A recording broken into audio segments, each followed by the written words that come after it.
Okay, so any questions on these? So basically what we are doing here, if you have a material, you put it in a magnetic field, either created by some external currents or by the currents that you send through the system, there is a magnetization that will be created in the system. And so the magnetic field will be modified. And then we just look for an equation, look for some quantity which depends only on the field that we control. Basically, the magnetization, we are not really controlling it. It's determined by the properties of the medium and the current. So we are looking for something that is determined by the current that we send only, and that is why we define this quantity H. So actually, in experiments also, what you can create is just this H field. Because you are controlling the current. To create a magnetic field, you send a current. So this, in the experimental setups, this is what you can control, this is what you can change. The B field, the magnetization of the system, etc., will just adjust itself automatically.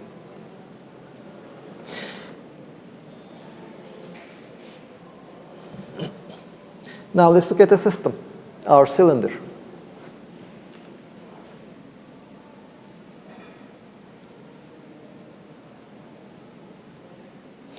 We send a current J through our cylinder this time. It is constant throughout the cross-section of my volume. So my system has rotational symmetry, translational symmetry along the z-axis, etc. So H, its magnitude can only depend on the distance from the axis, and its direction has to be in the phi hat direction. So this is what the H will be. Now, once we determine this form of H, we can just use the Faraday's law for H. The integral of H dot dl around any closed loop will be just I enclosed times, no, there is no mu zero. You say H is basically B over mu zero.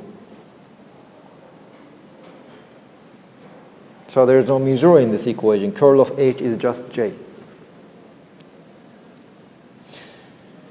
You can just assume a circular loop in this direction. This is closer to you, this side. So H dot dl around that loop will be just H of S times 2 pi S. And hence this will be equal to I enclosed is J times pi S squared plus or negative minus? Plus. It's in the plus direction. So H of S will be just J over 2 times S. So we know what H is. Let's assume there is a homogeneous magnetization. The magnetization cannot be homogeneous, but let's just assume a magnetization is created also in the circular direction, in the phi hat direction.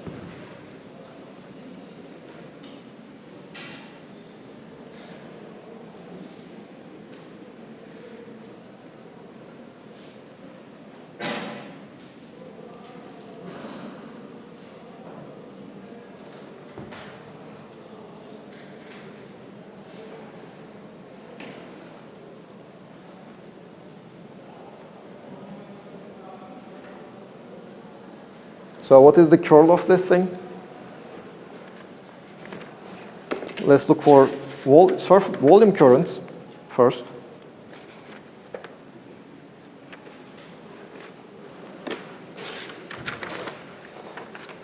JB would be just the curl of M. Now if you use the cylindrical coordinates for the curl, let's see, there is only the phi component.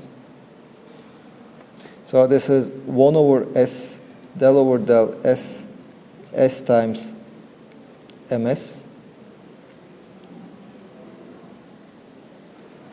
in the z-hat direction. Well, of course, now we need to determine what ms is. We need to know what ms is to proceed any further. But basically, if somehow we know what ms is, then we know what JB is. We can calculate the total magnetic B field also.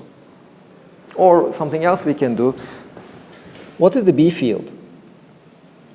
Remember, B over mu, 0, plus M minus M is equal to H. Or B is equal to mu 0, H plus M. This is equal to mu 0. Well, H, we had already calculated it. It is J over 2S in the phi hat direction plus MS in the phi hat direction. So this is equal to mu 0, J over 2S plus MS.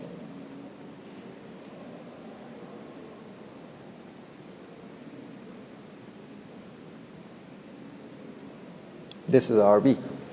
So again, if we know MS, we can determine B. So basically, we know everything if we know MS. What is the magnetization?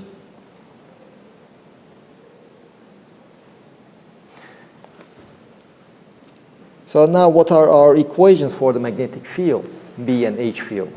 So we know that divergence of B is equal to 0, also in material.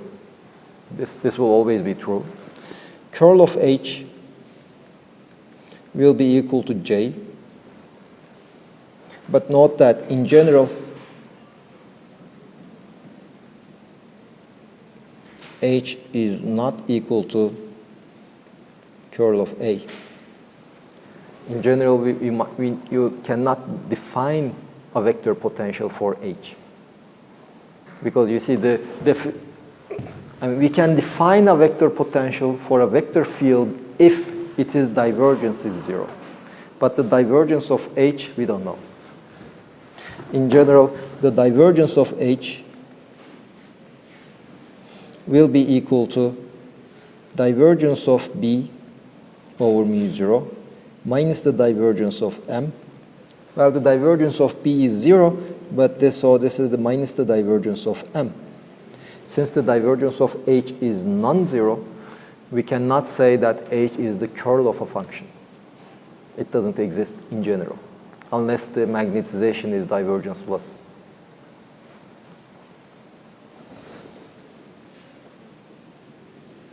And we also know the relation between H and B. But you see, in general, this won't be enough to determine what the H fields are. So basically, we have one equation for H, one equation for B. And we have a third equation that relates H and B, but we have 3 vector fields that we need to determine H, B, and M. So we look at, in typical materials, most of the time, they behave linearly.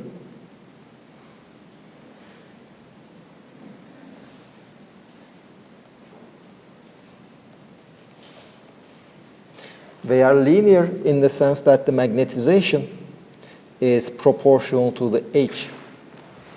You see, now this is another difference between the electrostatic case. When we studied the electrostatics, we defined the polarization as proportional to the electric field. Now here we define the magnetization as something proportional to the H field, not the B field. And the reason is that for practical reasons, we are basically controlling H, not B. So we are relating something that we don't know, like the polarization or magnetization, to something that we can control, like the H field in the case of magnetostatics and the E field in the case of electrostatics. And we call the proportionality constant chi m. This is magnetic susceptibility.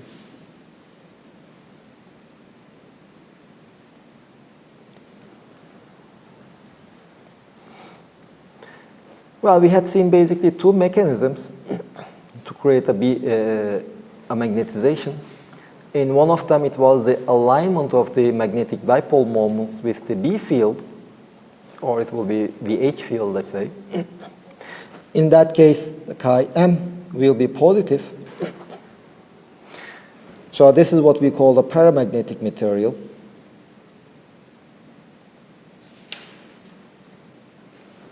And the other case is, for example, if the molecules don't have a permanent magnetic dipole moment, the magnetic field will change the speed of the electrons, creating a magnetic dipole moment, or changing the magnetic dipole moment of each electron in the direction opposite to the applied B field. In that case, chi m will be negative. This is what we call a diamagnetic material.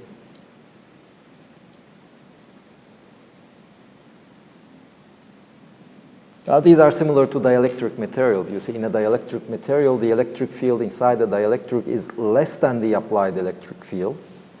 In a diamagnetic material, the magnetic field inside our material is less than the applied magnetic field, basically due to the alignment of the magnetic dipole moments in the opposite direction to the electric field. And para is usually used as a prefix to mean weird phenomena. Like paranormal activities, if you have seen the movie, if there's something weird, that is para something. So these are weird magnetic materials.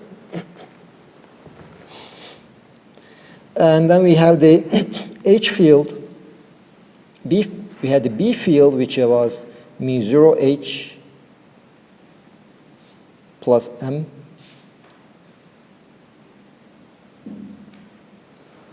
This was the B field. This is mu0 H plus chi M times H. Mu0 1 plus chi M times H. This is our B field. So this quantity we usually denote it by mu. It is the magnetic permittivity.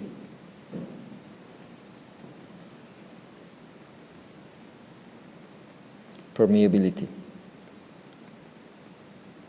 Just like the electric permeability, we had defined this quantity epsilon. Here we have the magnetic permeability, which we will denote by mu.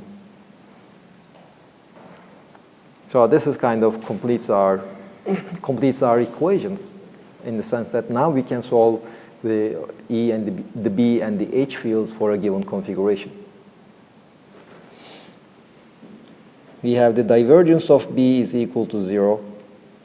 Curl of H is equal to J, and H or B is equal to mu times H. Or H is equal to 1 over mu times B. So we can talk about the uniform magnetic field, uniform material, sorry.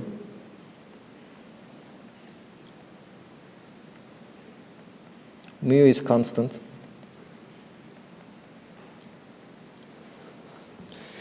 So curl of H is just the curl of 1 over mu times B. Well, you see, in general, mu will not be constant. Okay, for a given material, if the material is pure and homogeneous, mu will be constant. But if we have interfaces, mu will have one value in one part of the system, and it will have some other value in the other part of the system. So in general, you cannot take that factor 1 over mu out of that curl. But if you have a uniform material, if you only look inside a uniform material, then mu, 1 over mu will be constant. So this is 1 over mu, the curl of B. This will be J. So the curl of B is just mu times J.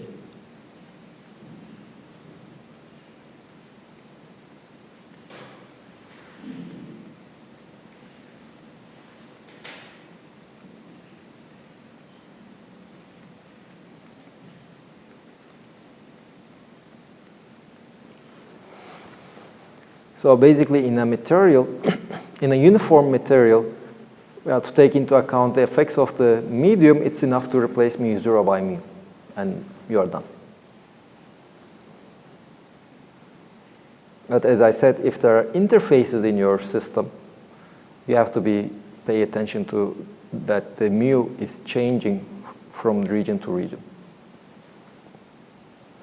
In that case, for example, if you have two different kinds of material, there is a current running through your system, what you would do is that you would just solve your B field or H field in a general form in each one of these domains. In that case, you can use mu being a constant in each one of these domains. But then you have to match the value, the B's that you obtain at the interface. And then we need to study how the B or the H field changes across an interface. So let's look at them. Now, any questions up to here?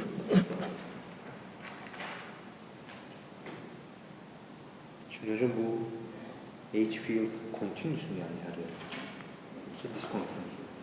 Well, in this equation, here I'm assuming the material is uniform.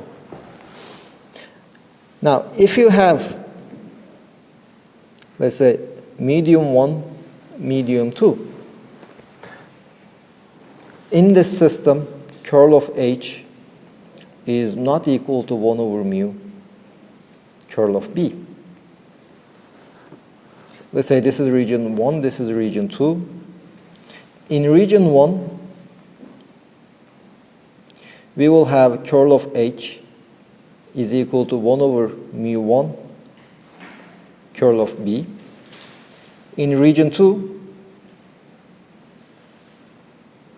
we will have curl of H equal to 1 over mu 2 curl of B.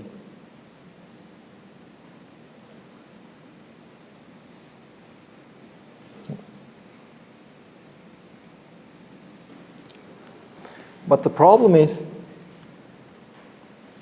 on a point on the interface. These equations will not hold because you have to take into account the derivatives of mu, which will be infinite.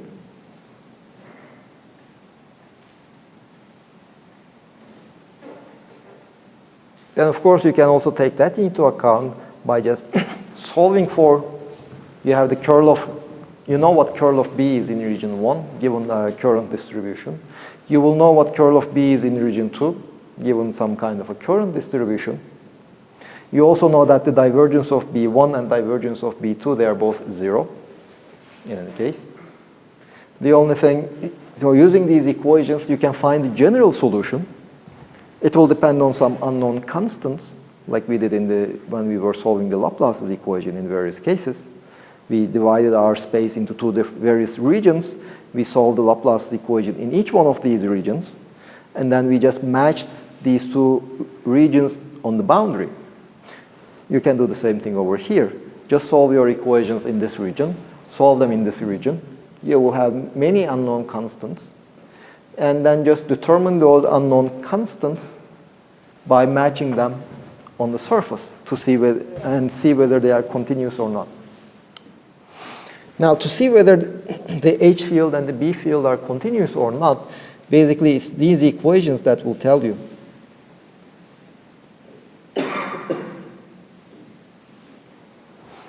Now, these equations will tell you whether they are continuous or not. So, if you have the divergence of a vector field equal to 0, well, it's just you repeat what we had done many times before.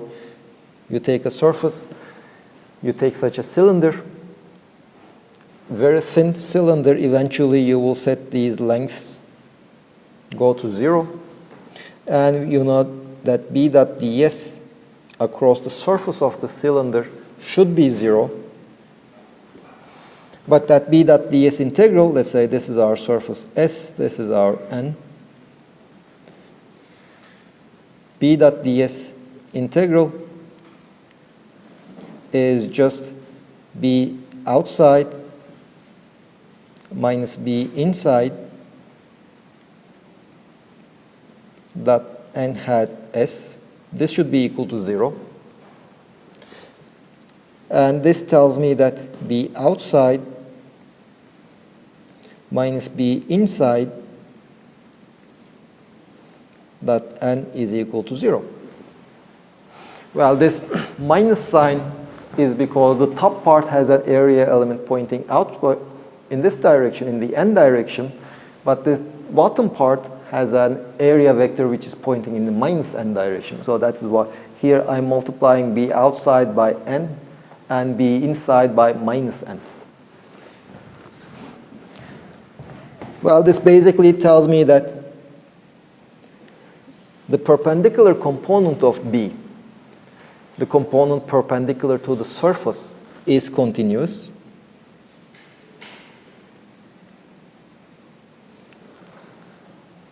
And furthermore, I know that the curl of H is equal to 0, equal to J.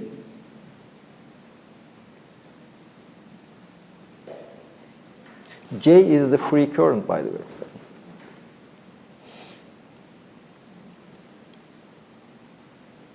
So you just take such a loop.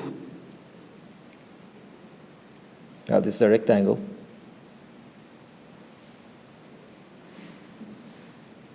Around this loop, H dot dl will be equal to the enclosed current. Well, typically, in typical problems, you don't get surface currents. So this will be just 0.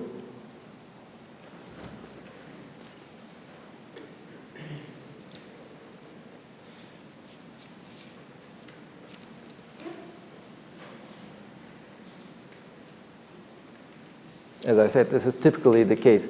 The cases that we will be eventually interested in, glass. So there's light passing through it, and the light has the electric and the magnetic fields. So we will eventually study such systems, but there's no surface current on glass-air interface. So typically you won't get any surface current, and if there are no surface currents, the H dot dl integral around any loop will be just 0. But that means H parallel is continuous across my surface.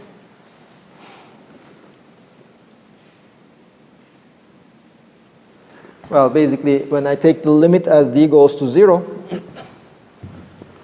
the only contribution to this integral will be from these sides that are parallel to my surface, and they are pointing in opposite direction. So basically, the contribution from one side should cancel the contribution from the other side. And since the dl vectors are pointing in opposite direction, this just means that the H field on one side should be equal to the H field on the other side. Of course, the component parallel to these sides, parallel to my dl, should be continuous. But this also tells me that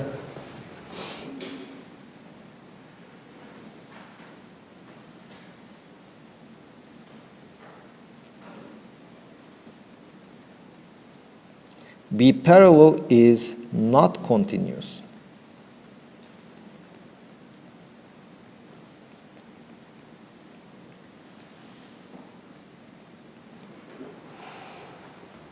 You see, H parallel is B parallel over mu. This should be continuous. But since mu is different on both sides of my surface, B parallel should be different on both sides of my surface. Which basically tells me that B parallel should change discontinuously across the surface. Well, that's not such a great surprise, because remember, this magnetization, since S mu values are different in different regions, their magnetizations very close to the surface will be different. So each one will have a different surface current. So there will be effectively a surface current at the interface. If there is a surface current if there is a surface current, the B field changes discontinuously across the surface current.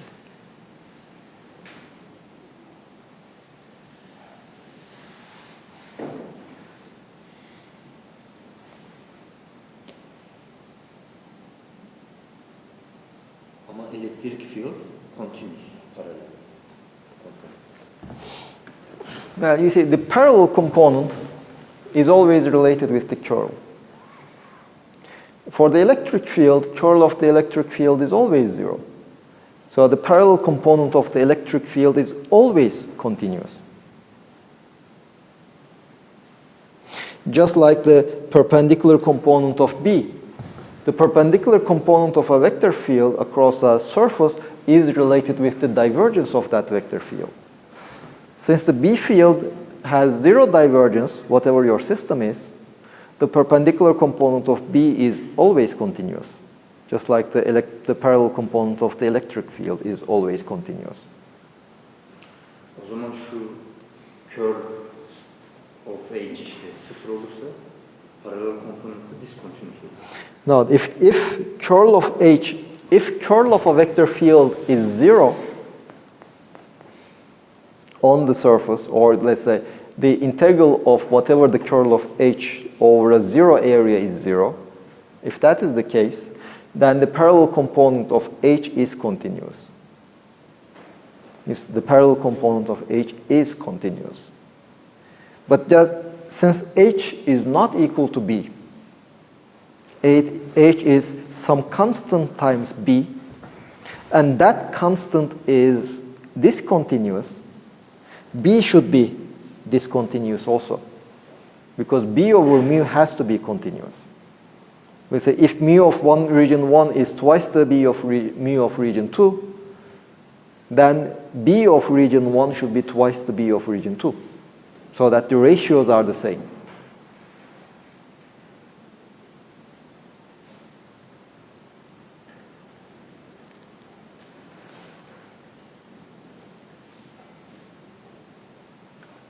Peki bu H'yi bir vektör potential cinsinden hiç yazamıyor musun? Let's say, what is the divergence of H? In general, we don't know. If divergence of H is equal to 0, only in that case H is equal to curl of some, let's say, A prime.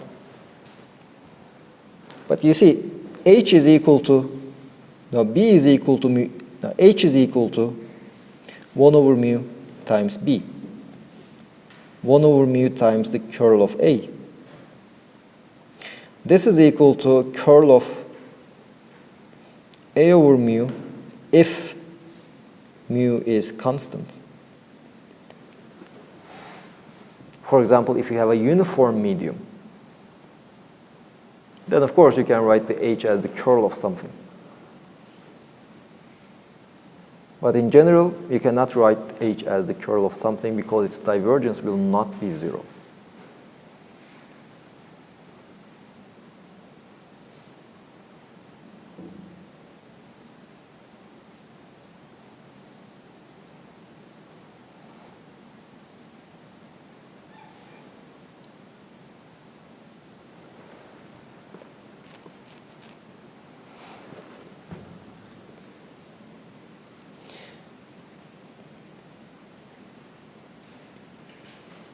So what example would you like to solve?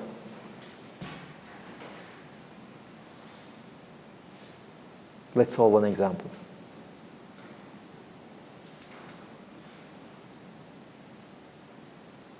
Okay, you ask. And let's try to figure out how to solve it.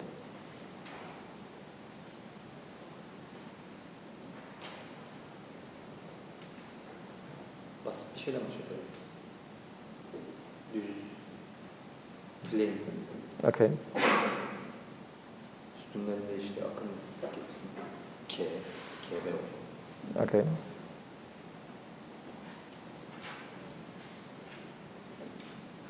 Üstünde işte nu 1 olsun, altında da nu 2 olsun. So you have this problem. We have this interface here. There is mu1. Here there is mu2, and so there is this surface current KB. Let's say KB is KB in the x hat direction, or let's say call it y hat. X is out of the screen. This is y. This is Z.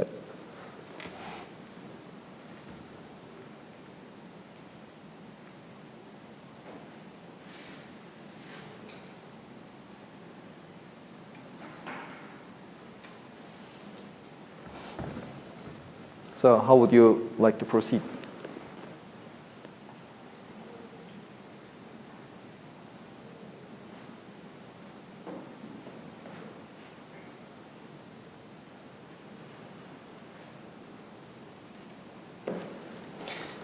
We know that curl of H should be equal to J.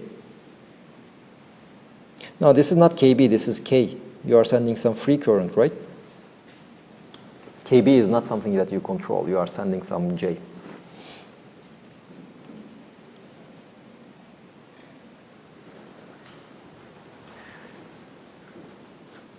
Now, does this equation change if we translate our system along the x direction? Or along the y direction? So basically nothing changes. So H cannot actually depend on x or y. At least the magnitude cannot depend on x or y. The magnitude can at most depend on Z.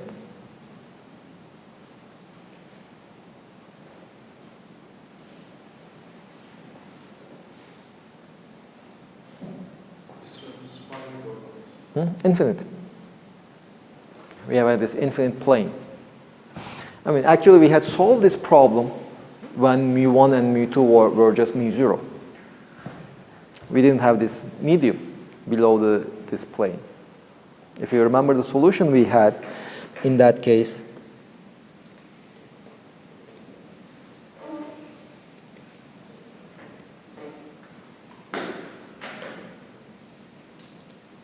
we had this infinite plate with a uniform surface charge density which was moving in one direction at a constant velocity. So there was a k corresponding to this motion, and we had seen that the B field lines were out of the screen on the top and into the screen.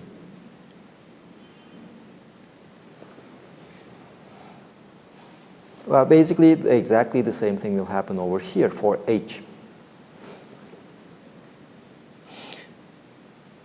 You see the H field here will be out of the screen.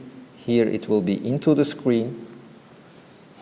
So H field will have some function which depends only on the distance. And let's say sine of Z in the x-hat direction.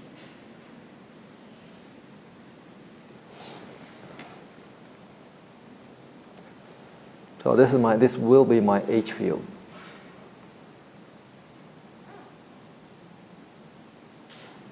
What is sine of?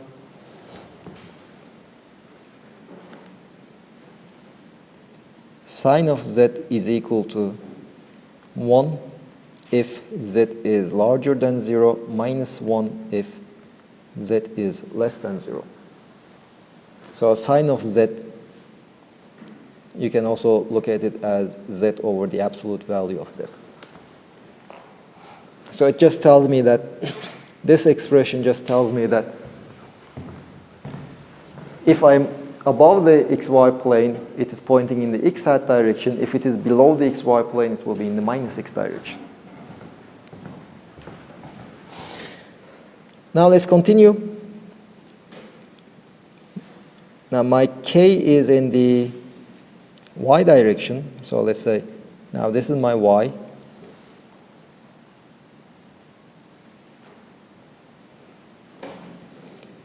This is my z. This is my x direction. So H field lines basically have this form.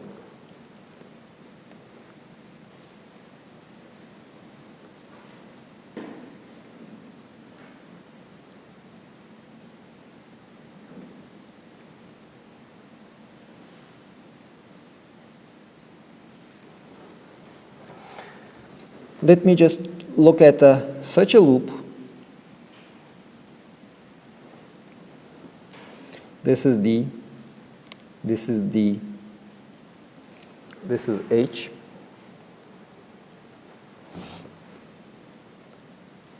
I know that H dot D and K is out of the screen. This is my K. This time the current is coming towards you.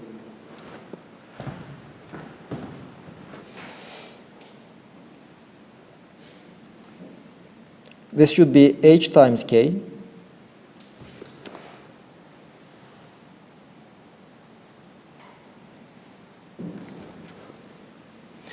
But at the same time, this is nothing but twice H times D times H.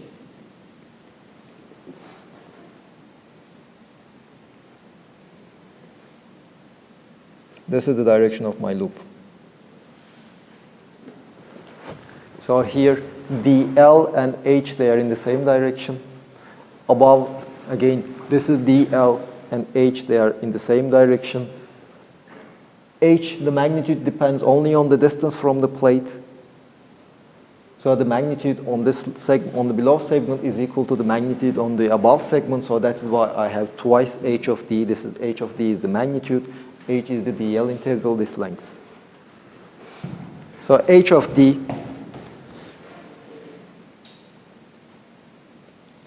is just K over 2.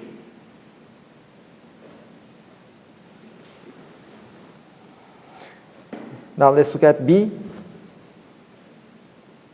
B is just mu times H. So B1 in region 1, which is above, we say this is region 1. This is region 2. This is equal to mu1 times K over 2. Above, the B field is in the x-hat direction. This is for Z larger than 0. And B2, this is equal to minus mu2 K over 2 in the x-hat direction. This is for Z less than 0.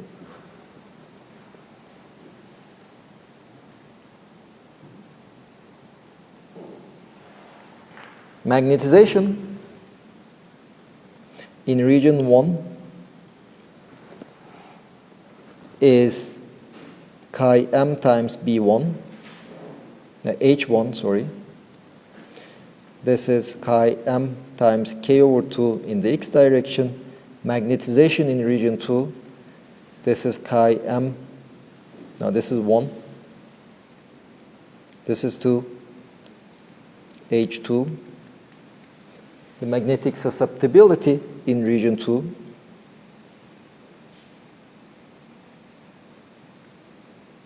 minus x hat.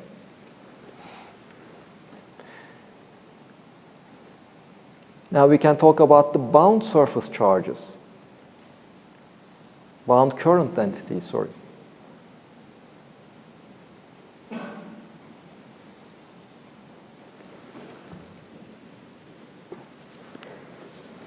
What about the bound currents? Let's see, JB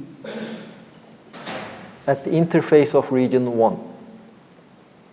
Remember JB, well, JB is always the curl of M, but you see that the M is just uniform in region 1 and region 2.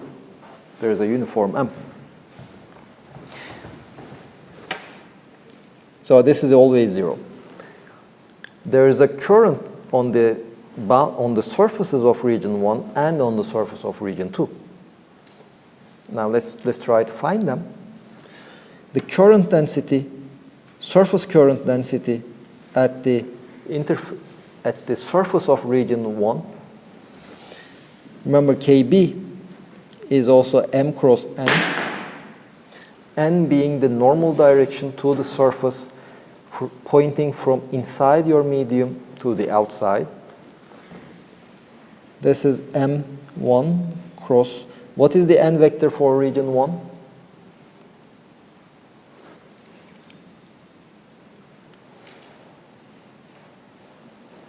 The normal to the surface of region 1 is minus Z direction. So it is minus z hat. This is equal to m1 is chi m1 k over 2 x hat cross minus z hat. The bound surface current density at the surface of region 1 is x hat cross z hat is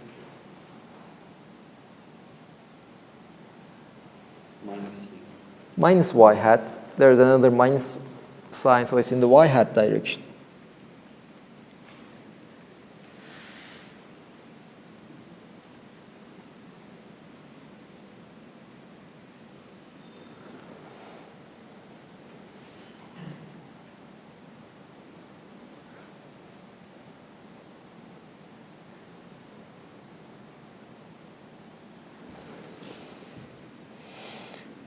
KB in region 2, that is the surface current at the surface of region 2.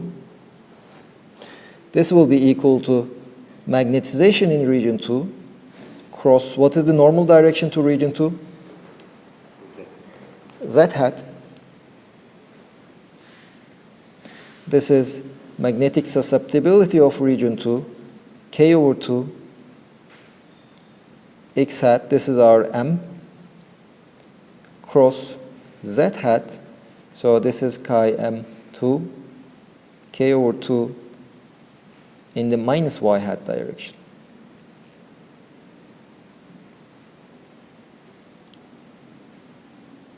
So this is our surface current density. Well, both of these surfaces are at the same point, so effectively there is a surface current density, which is the sum of these two surface currents.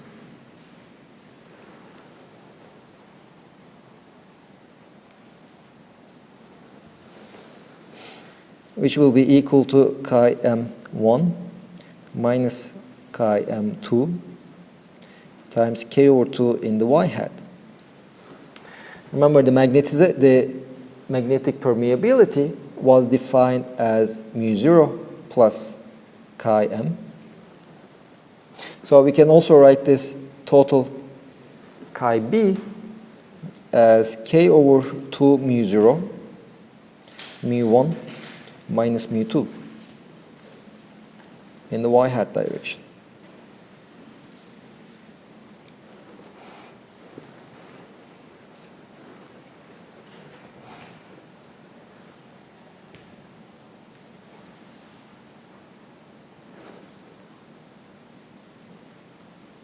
Well, depending on which medium is more susceptible to the magnetic field, the KB will be either in the plus y or minus y direction.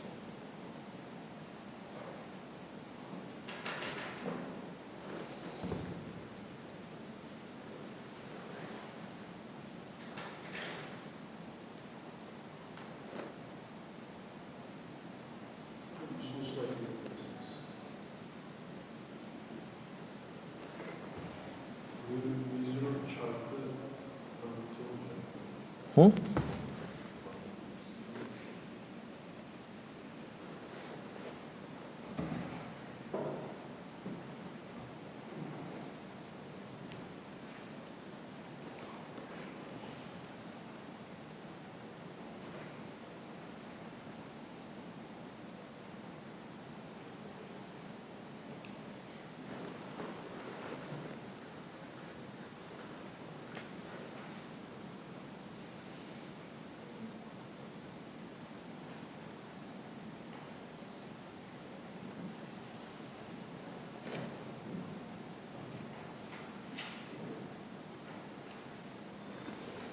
Hocam bir şey sorayım. Bu şimdi KB hareket mi ediyor yani? No. You see, the KB is due to the dipole moments. And in these dipole moments, there's actually not really a charge moving around. But charges are only doing circular motion around the atoms. Well, if you would look precisely enough, you would, at every point, you will see these charges in motion. So effectively, there will be a current. But these currents are not really moving from one point to the other point along the surface. They're not moving on the surface. the K that you mentioned over here, this K is actually charges going from one point to the other point across my surface. But this KB is not moving. Now, K is in the Y direction. So K total will be K 1 plus 1 over 2 mu 0, mu 1 minus mu 2 in the Y hat direction.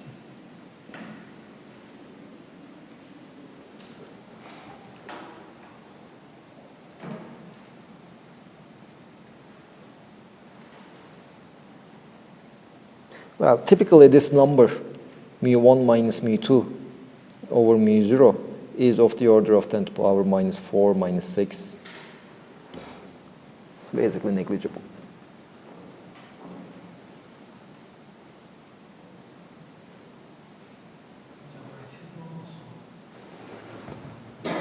Well, we have this free charge running through our system. We have the bound charge running through our system. So not charge the current, surface currents. The total surface current will be just the sum of these two.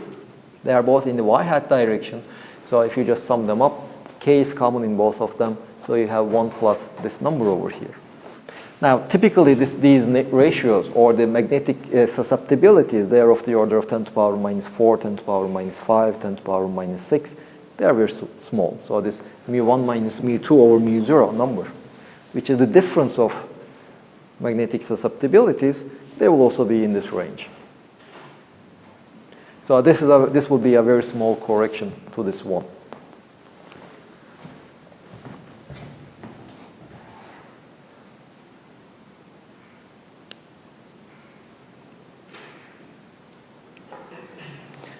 Now let me ask a question.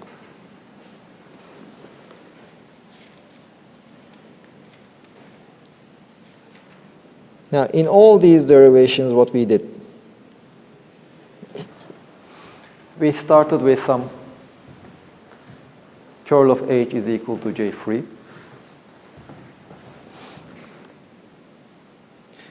So we just said that, okay, it is similar to this problem. You see, in that equation, there's nothing that refers to our medium. So that equation is as if there is no medium. So the solution should also be the same. And then we said that if the solution is also the same, so basically our solution in this case was we have the B field was pointing in opposite directions at in different regions. Above it's pointing, if it's pointing towards you, below it's pointing into the screen. So it's forming these closed loops, the magnetic field lines. Furthermore, the magnitude depended possibly only on the distance from our surface. It couldn't depend on the x coordinate, it couldn't depend on the y coordinate because nothing changes as we change x or the y coordinate. And then when we did this derivation, we figured out that h of t is the same above, the magnitude is the same above and below. It also doesn't depend on the distance from my plane. And then we calculated the B fields. We had seen that the B field was discontinuous. There is a discontinuity in our B fields above and below the plane. And then we continued, we furthermore calculated the total current running through our system, total surface current running at the interface. This is the free part, this is the bound part. If you remember our first discussion about the magnetization, we always said that, okay, so if we have a magnetized system, we can always treat this magnetized system as a system that has a free current and a bound current. So either you have magnetization, all these material effects, etc., or you say that, okay, I know the magnetization, there is a free current, forget about the medium, I know the total current, so I can determine the total B field. So basically now the problem is matched to this example.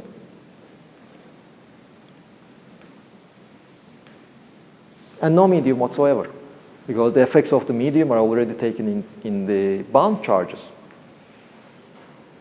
But we had already solved this problem And in our solution of this problem, we had said that, okay, if this is the case, in that case, the B field above and below should be the same. Right? So we only have the total current running, forget about the medium.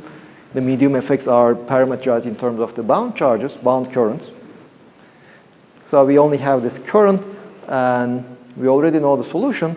The solution just tells us that if this is KT, the B field above this plane is pointing towards you, the B field below is into the screen, and the magnitude is just uniform. It's the same above, it's the same below, just the direction changes, flips. But you see here we did determine the B fields, and the B fields are different.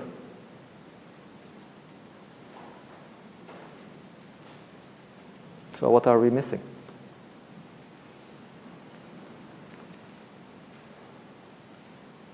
Or did we do something wrong?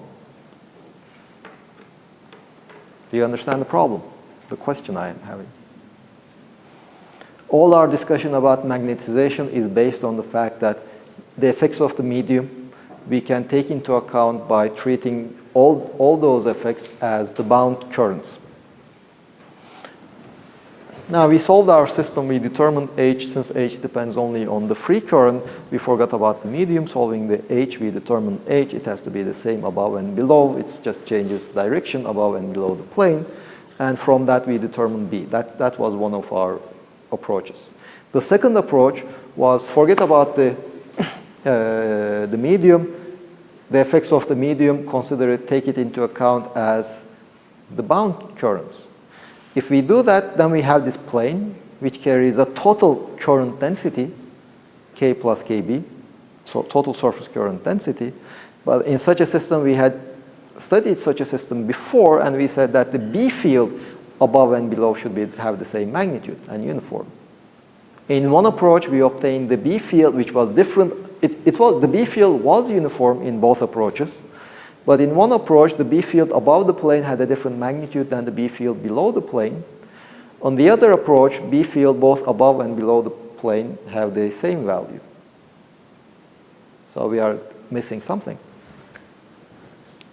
Either we did something wrong, or we are missing something in our interpretation.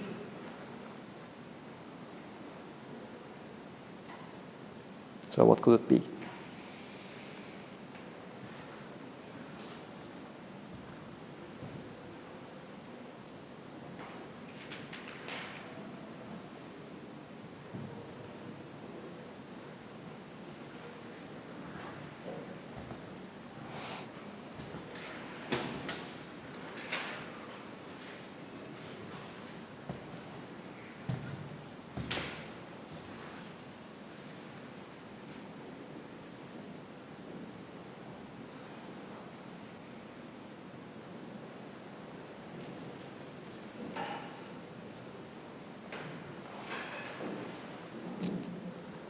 Nice midterm question, right? Any ideas?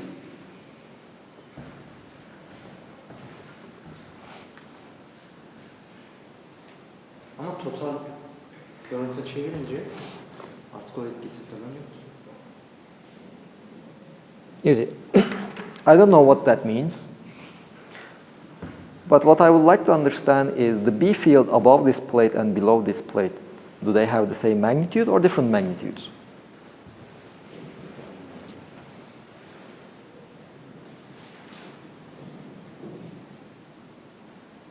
Let's check if we can check that, right? You see, what do we know? H parallel is continuous. Is this continuous? Sorry.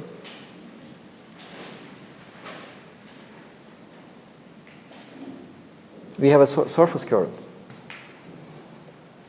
And what else do we know? B perpendicular is continuous. Well, B perpendicular, anyway, it's 0. So this checks. So is H parallel continuous in both our solutions?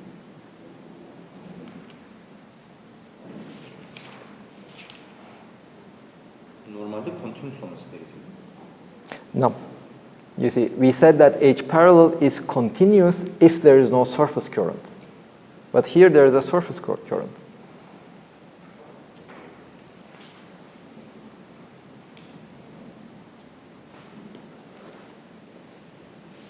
So does this match? Let me tell you now, it does match for both solutions. H parallel is discontinuous with the same amount, if I'm not wrong. Now, I do advise you to check that whether it satisfies our equations.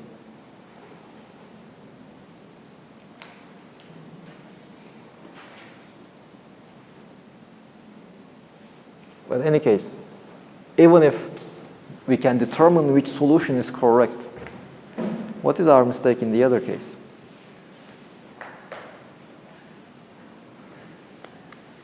Okay.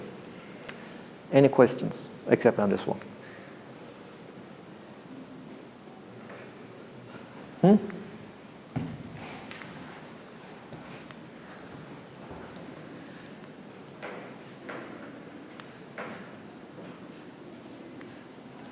biz yanlış mı çözdük? I don't know. I mean, we definitely find two different answers using two different interpretations. One of them should be wrong. They cannot be both correct, right? One says that the B field above and below are equal. The other says that they are different. Uniqueness theorem miydi? Okay, the uniqueness tells me that the solution has to be unique. We cannot have two different solutions. So one of them has to be wrong. Or B field is 0.